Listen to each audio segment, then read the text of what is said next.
এখন থেকে আমাদের পথ আলাদা। আমি লন্ডন যাচ্ছি, একটু পরেই আমার ফ্লাইট। পরে এবার দেখা হবে। কখনো ভাবিনি ছেড়ে চলে যাবে, কখনো রাখিনি একা দেশের রাতে। এইসব জায়গাগুলো আমার তোকে ছাড়া অসম্পূর্ণ লাগে না তো।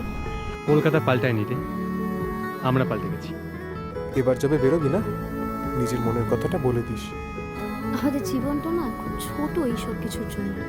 তাই ফিরিয়ে নিয়ে চল আমাদের ওই রূপকথার দেশে, আসবি কি না বল।